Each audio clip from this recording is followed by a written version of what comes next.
So, Mayor Marlin, can you start by talking about what you think the three biggest issues facing Urbana are? Well, they will continue to be the three issues that we have focused on since I took office. Number one being rebuilding our financial foundation in the city of Urbana in order for us to be able to provide programs and services that people want and people need.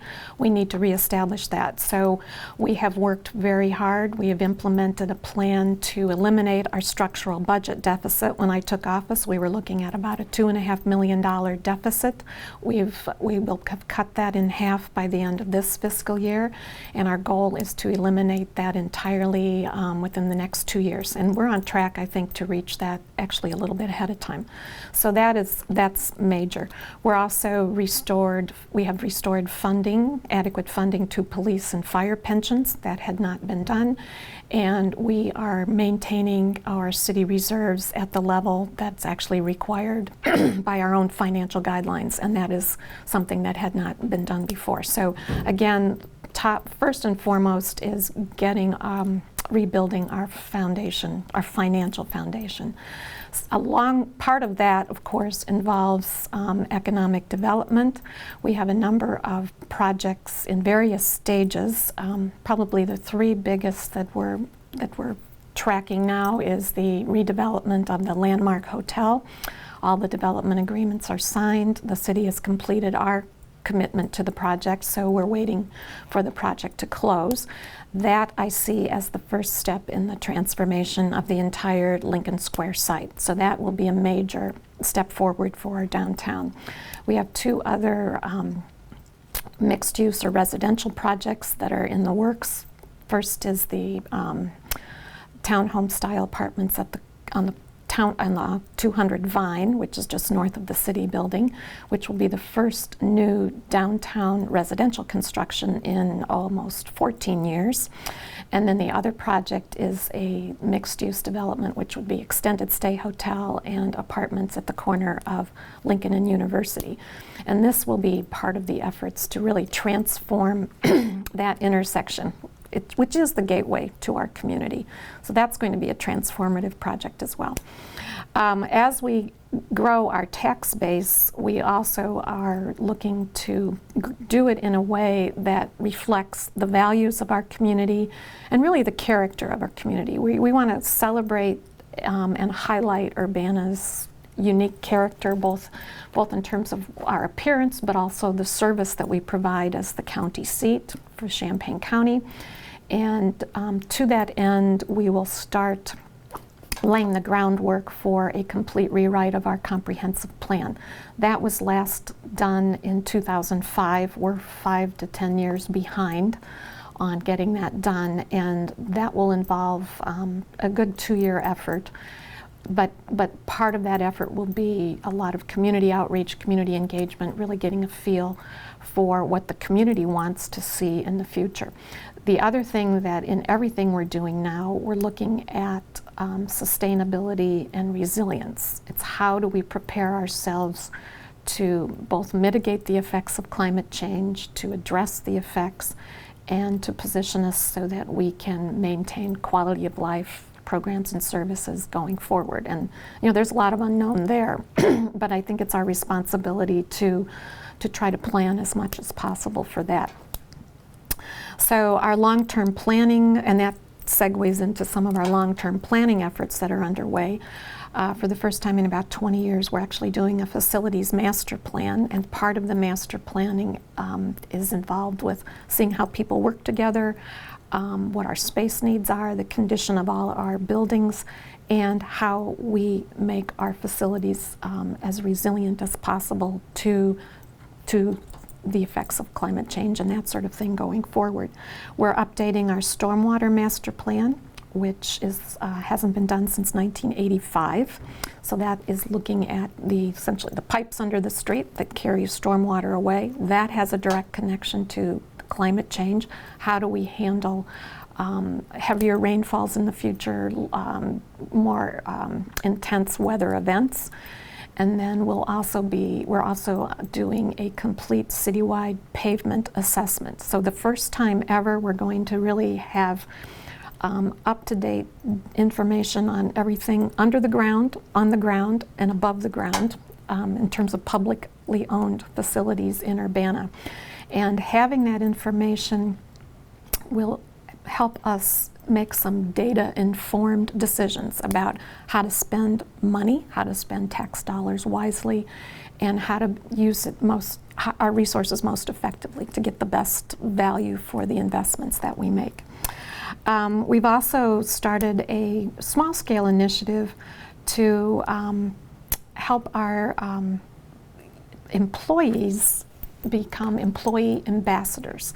And so we're starting, it's really kind of a unique program where we invite employees on a voluntary basis to go out for a meal in a restaurant, visit businesses, get to know how things operate in the city, because actually many of our employees do not live in the city of Urbana. We, like every other employer around, we have a regional labor shed, so many of our employees live outside our city limits, and this is a way for them to get to know really the businesses, the people in our community better, and therefore become more effective spokespersons and ambassadors. Every employee at the city of Urbana is an ambassador for the city.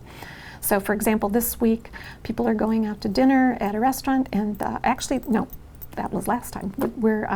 They're getting box lunches, and they're taking a tour of the mass transit district, riding a bus, sometimes some people for the first time, and really get to know how the mass transit district operates. Last month they visited a Mexican grocery store, had dinner in a Mexican restaurant, and got to know, and then went to an African grocery store. So it was a way to explore some of the unique businesses that we have in our community.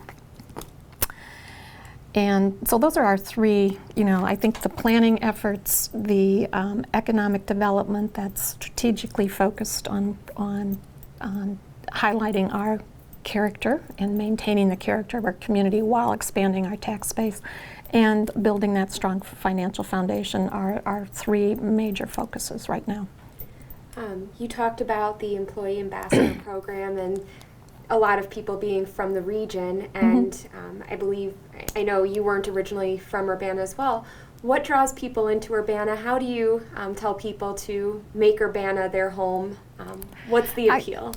Well, we're working on, I ask that question for everybody I encounter who's moved here recently. I always ask that question, and you get different, you get different reasons. But one of the most compelling answers we've gotten recently is someone said they moved here and they lived in another community nearby for a number of years, and then they moved to Urbana, and in less than a year they felt like Urbana was home and they were part of a neighborhood, which is what they did not get that feeling in the other community that they lived in. And so what we really want to make, and we've made an effort now, is to make sure people know that they're welcome to live here and go to school here and work here, and that they're valued and that we value public safety above all else. So we really focus on making sure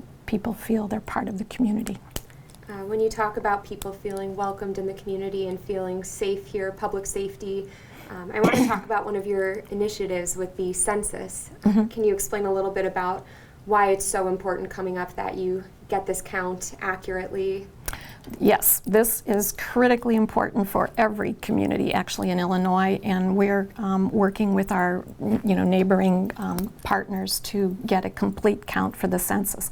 What many people don't realize is that where you live on April 1st is where you need to be counted. So it's critically important for cities like ours, where we have so many students living in Urbana and so many people living in rental property.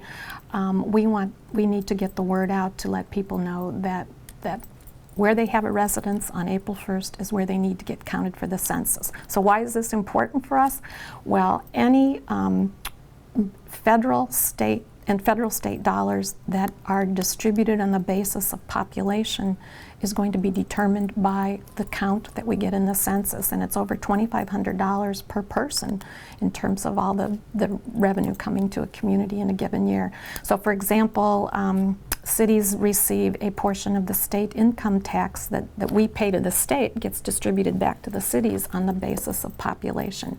Many federal grants are and dollars from housing and urban development and that sort of thing, which we use for affordable housing and home renovations for low-income populations. That gets distributed on the basis of population.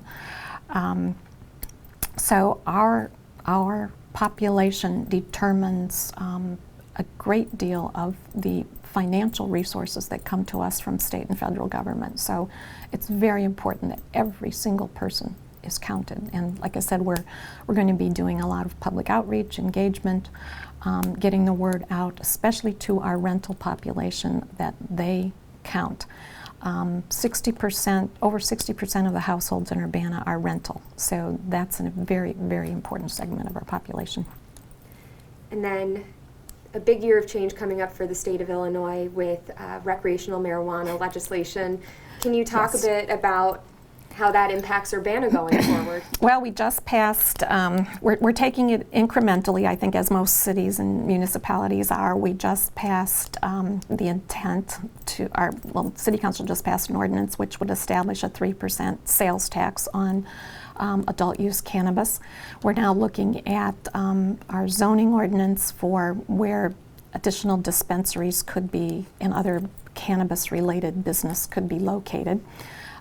Going forward, we'll also be looking at expungement of records related to cannabis convictions in the past and possible social use. So it's a huge change statewide, and there's still some unanswered questions, and we're looking toward the state for clarification on some of that. But we're doing everything we can at the local level to be prepared.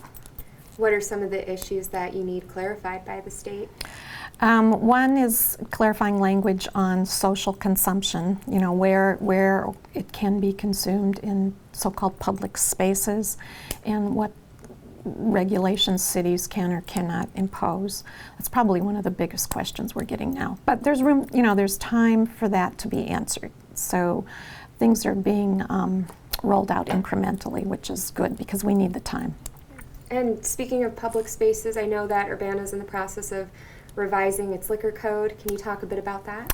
Yes. I can't remember the last time it was done, but we are rewriting our liquor code. We wanted to make it more user-friendly. We wanted it to reflect the way people want to do business today. We're seeing more pop-up events involving alcohol. We're seeing, you know, more applications for temporary liquor licenses.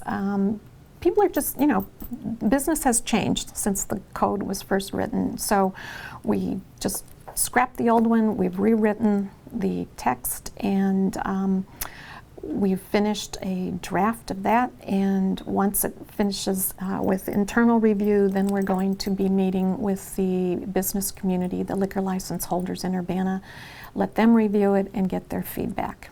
And we hope to have it rolled out in time for when the licenses are renewed next July. And then your term began May 2017, it ends May 2021. You've got a lot of projects, it sounds like, between now and then, but where do you see yourself June 2021? Right here in this office. We have a lot, we're just getting started, and I certainly want to see these projects through. So I look forward to, I plan to run for a second term and look forward to doing that. All right, well, thank you so much, Mayor Marlin. I greatly appreciate you sitting down with me for this. Thanks. And anytime, stop by. Absolutely, thank you. Thanks.